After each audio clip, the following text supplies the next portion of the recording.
મિત્રો મજામાં ને?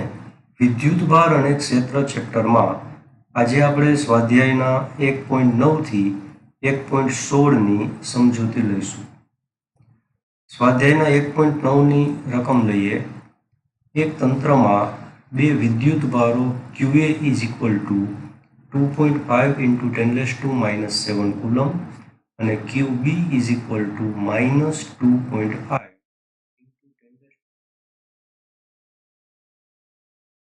A અને B પર રહેલા છે.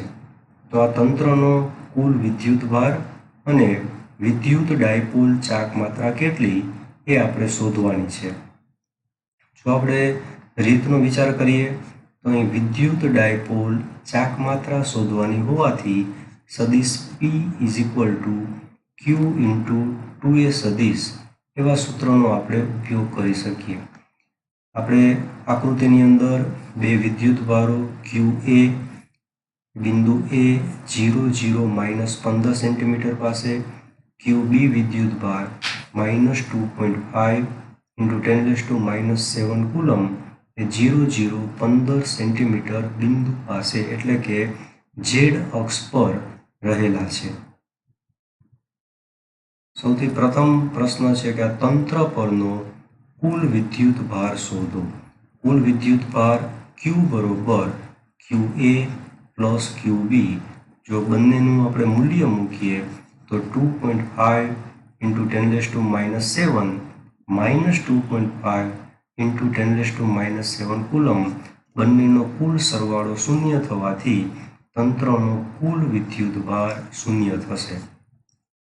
અને ડાયપોલ મોમેન્ટ શોધવા માટે સૂત્ર સદિશ P is equal to Q into 2A સદિશ. સૌપ્રથમ આપણે 2A સદિશ શોધીશું. 2A સદિશ એ આપણને B થી A તરફની દિશામાં મળે છે.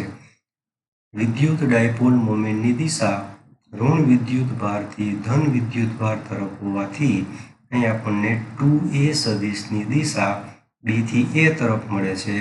આ રીતે લેતા 2A સદિશ ઇઝ ઇક્વલ ટુ સદિશ R1 માઇનસ સદિશ R2 અને તેથી અહીં બિંદુ A એના માટેના સદિશને R1 કહી શકાય, બિંદુ B માટે R2 કહી શકાય. તેથી ઇઝ ઇક્વલ ટુ 0,0 - 15 -0,015 આ રીતે સાદુરૂપ આપતા -15 -15 એટલે 0,0 - 30 સેન્ટીમીટર એવું આપણને 2A સદિશ મળી શકે.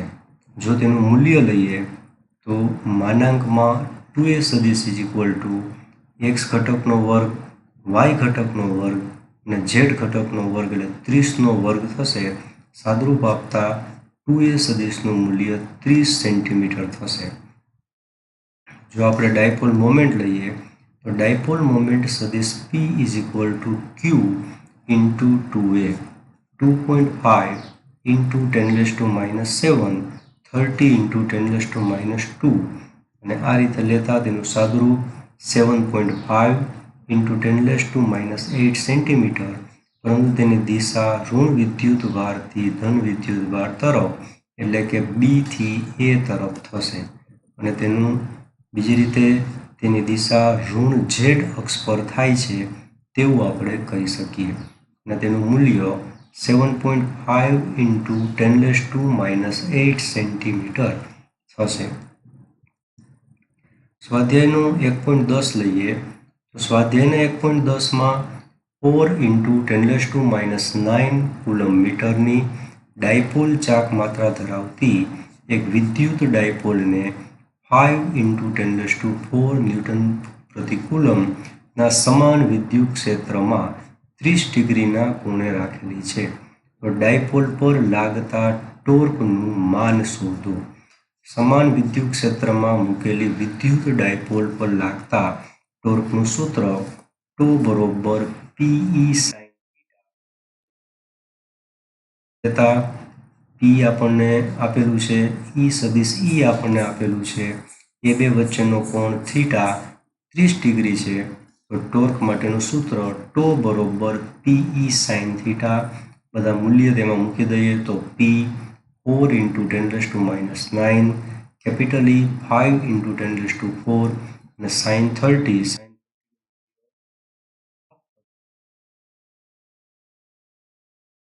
આપતા ટોર્કનું મૂલ્ય 10⁴ ન્યૂટન મીટર થશે. સ્વાધ્યાયનું 1.11 આ રીતે છે. ઊન સાથે ઘસેલા એક પોલિથીનના ટુકડા પર 3 × 10⁻⁷ કુલમ્બનો ઋણ વિદ્યુત ભાર છે. તો પોલિથીનના ટુકડા પર સ્થાનાંતરિત ઇલેક્ટ્રોનની સંખ્યા શોધો. અને બીજું, ઊનથી પોલિથીન તરફ દળનું સ્થાનાંતર થશે કે કેમ એ આપણે શોધવાનું છે. ઇલેક્ટ્રોનની સંખ્યા શોધવાની હોવાથી આપણે Q બરોબર Ne સૂત્રનો ઉપયોગ કરી શકાય. આ રીતે લેતા Q બરોબર Ne, Nને સૂત્રનો કરતા બનાવીએ. N બરોબર Q/E, Q બરોબર 3 × 10⁻⁷ ઋણ વિદ્યુતભાર હોવાથી માઇનસ આવશે.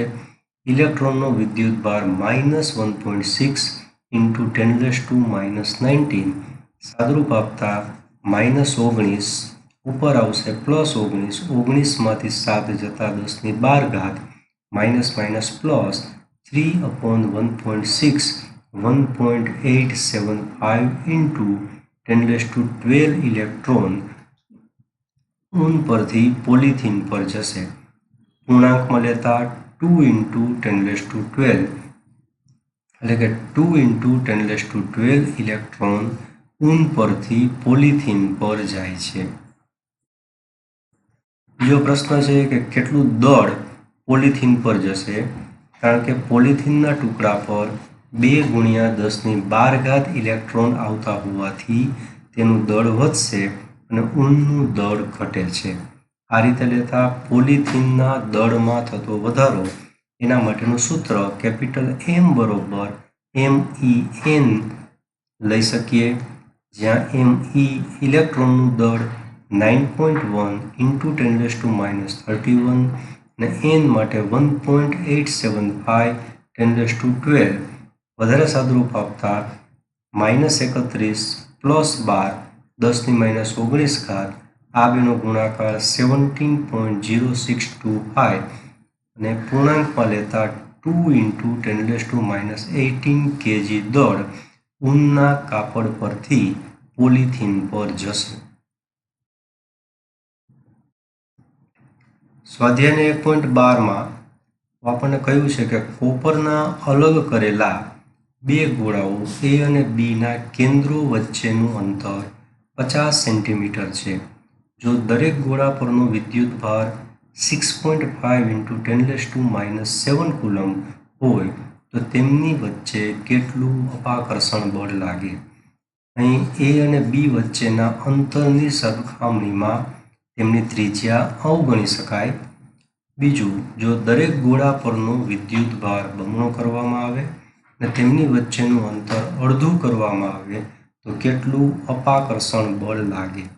જો આપણે આ રીતે લઈએ તો એના માટે કુલમ્બના નિયમના સૂત્રનો ઉપયોગ કરી શકાય. આકૃતિમાં આપણને દર્શાવેલું છે એ પ્રમાણે અહીં બંને ગોળાઓ A અને B પર સમાન વિદ્યુતભાર Q છે અને તેમની વચ્ચેનું અંતર r છે. તેથી અપાકર્ષણ બળ F = kq²/r² લઈ શકીએ. Kનું મૂલ્ય 9 × 10⁹, સ્મોલ q 6.5 × 10⁻⁷ નો વર્ગ થશે અને એ બે વચ્ચેનું અંતર સ્મોલ r 0.5 નો વર્ગ થશે.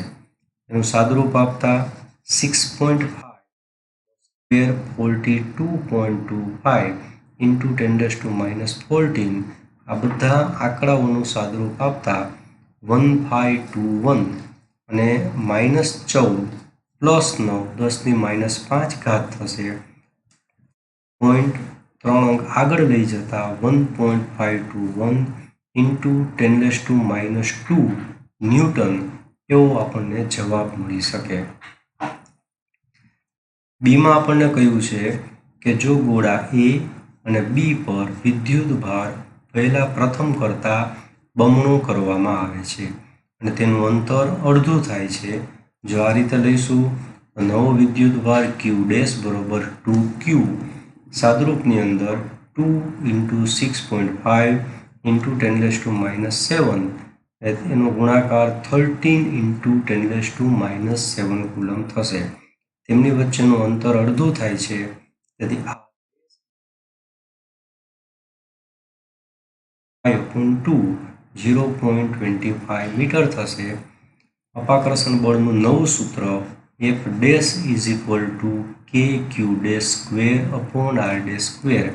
કિંમત મૂકી દેતા q' માટે 2q, r' માટે r/2 સ્ક્વેર, 2 નો વર્ગ 4 થશે. અહીંયા 2 નો વર્ગ 4 છેદનો છેદ અંશમાં આવતા 16kq²/r². kq²/r² કેપિટલ F કહી શકાય. F' = 16 × F. Fનું મૂલ્ય આપણે જાણીએ છીએ. F' = 16 × 1.521 × 10⁻². તેનું સાદરૂપ આપવા 24.336 10⁻² થશે. બીજી રીતે F' = 0.24 ન્યૂટન. બહુ સાદી રીતે એમ કહી શકાય કે મૂલ્ય બમણા કરતાં, અંતર અડધું કરતાં નવું બળ એ પ્રથમ બળ કરતાં 16 ગણું થાય છે.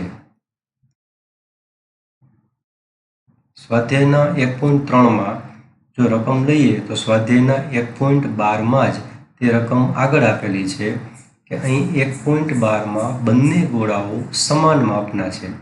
જો ત્રીજો તેમના જેવો જ પણ વિદ્યુતભાર રહિત ગોળો પ્રથમ ગોળા સાથે સંપર્કમાં લાવી ત્યારબાદ બીજા ગોળા સાથે સંપર્કમાં લાવી તે બંનેને દૂર કરવામાં આવે તો હવે ગોળા A અને B વચ્ચે નવું અપાકર્ષણ બળ કેટલું થશે? જો આ રીતે લઈએ તો આકૃતિમાં આપણને સમજૂતી આપેલી જ છે. અહીં બે વિદ્યુતભારો QA અને QB પ્રારંભમાં જ 6.5 × 10⁻⁷ અંતર r 0.5 મીટર આપેલું છે. હવે પ્રથમ સ્થિતિમાં લઈએ તો ગોળા A ને વિદ્યુતભાર રહિત ગોળા C સાથે સંપર્કમાં લાવી અને પછી જ્યારે છૂટા પાડવામાં આવે તો તે દરેક પરનો વિદ્યુતભાર આ બંને વિદ્યુતભાર Q અને Qનો સરવાળો અને તેના 2 વડે ભાગાકાર જેટલો થાય છે. તેથી નવો વિદ્યુતભાર Q1 = QA + QC છેદમાં 2. QA 6.5 × 10⁻⁷. ગોળો C વિદ્યુતભાર રહિત હોવાથી શૂન્ય થશે. 2 વડે ભાગાકાર કરતા 3.25 × 10⁻⁷ લઈ શકાય. હવે આજે ગોળો A કે જેના પર ગોળો C કે જેના પર વિદ્યુતભાર Q1 છે તેને ગોળા B સાથે સંપર્કમાં લાવી અને છૂટા પાડવામાં આવે તો Q અને Q/2 બંનેનો સરવાળો કરી 2 વડે ભાગાકાર કરતા 3Q/4 3Q/4 લખી શકાય. અને આ રીતે લેતા Q2 નવો ગોળા B પરનો નવો વિદ્યુતભાર Q2 = QB + Q1 છેદમાં 2. QB 6.5 10⁻⁷. Q1 3.25 × 10⁻⁷ છેદમાં 2 વડે ભાગાકાર આવશે. આ રીતે લેતા 4.875 10⁻⁷ કુલમ થશે. હવે ત્રીજી સ્થિતિમાં આ ગોળો A અને ગોળો B બંનેને ફરી પાછું r અંતરે મૂકતા A પરનો વિદ્યુતભાર Q/2 B પર 3Q/4 હોવાથી તેમની વચ્ચે લાગતું નવું બળ F = kQ1Q2 r² સૂત્ર અનુસાર 9 Q1નું મૂલ્ય 3.25 10⁻⁷. Q2 4.875 10⁻⁷. અંતર આ 0.5નો વર્ગ થશે. એનું સાદુરૂપ 0.375 × 10⁻⁵ થશે. 0.2 અંક આગળ લેતા +2 થશે. 5.7 × 10⁻³ ન્યૂટન અથવા તો 5.7 મિલી ન્યૂટન જેટલું અપાકર્ષણ બળ બંને ગોળા વચ્ચે લાગે છે. સ્વાધ્યાયના 1.14 આપણને કહ્યું છે કે આકૃતિમાં સમાન વિદ્યુત ક્ષેત્રમાં 3 વિદ્યુત ભારોના ગતિપથ દર્શાવેલા છે. તો આ ત્રણેય વિદ્યુત ભારના ચિહ્ન આપો અને કયા કણ માટે વિદ્યુત ભાર અને દળનો ગુણોત્તર મહત્તમ હશે. આકૃતિમાં આપણને સમાન વિદ્યુત ક્ષેત્ર પ્લસ અને માઇનસ આપેલું છે. તેમાં 3 કણ 1, 2 અને 3 ગતિ કરતા દર્શાવેલા છે. તો તેમની સંજ્ઞા આપણે શોધવાની છે અને કયા કણ માટે સ્થાનાંતર મહત્તમ હશે અને E/mનો ગુણોત્તર મહત્તમ તે આપણે શોધવું છે. જો આ રીતે આપણે જોઈએ તો ધન પ્લેટ તરફ વળાંક અનુભવતા કણ 1 અને 2 આપી શકાય, ત્યારે કણ 3 એ ઋણ પ્લેટ તરફ વળાંક અનુભવે છે. તેથી કણ 1 અને 2 ના મૂલ્ય ઋણ થશે, ત્યારે કણ 3 એ ઋણ પ્લેટ તરફ વળાંક અનુભવ હોવાથી તેનું મૂલ્ય ધન આપી શકાય.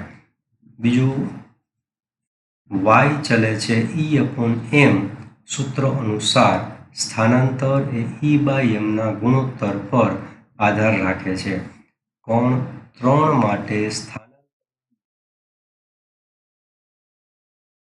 માટે E/mનું મૂલ્ય મહત્તમ હશે. સ્વાધ્યાયના 1.15 એક સમાન વિદ્યુત ક્ષેત્ર E 3 × 10³ કેરેટ x દિશામાં આપેલું છે. YZ સમતલ છે એ આપણને દર્શાવેલું છે, જેની બાજુની લંબાઈ 10 સેન્ટીમીટર છે. તો YZ સમતલમાંથી પસાર થતું ફ્લક્સ કેટલું એ ફ્લક્સ આપણે શોધવું છે. બીમાં કહ્યું છે કે જો આ જ ચોરસ સમતલને x અક્ષ સાથે 60 ડિગ્રીના ખૂણે બનાવે તે રીતે ગોઠવવામાં આવે તો તેમાંથી પસાર થતું ફ્લક્સ કેટલું હશે. સૂત્ર આપણે ફ્લક્સ શોધવા માટે જાણીએ છીએ, E a cos θ સૂત્રનો ઉપયોગ કરી શકાય. એ લઈએ તો એની અંદર સદિશ A1 એટલે YZ સમતલનું ક્ષેત્રફળ બાજુની લંબાઈ 10 સેન્ટીમીટર હોવાથી મીટરમાં 0.1 મીટર. સદિશ A1 = 0.1 square 10⁻² caret I metre square થશે. વિદ્યુત ક્ષેત્ર સદિશ E 3 × 10³ કેરેટ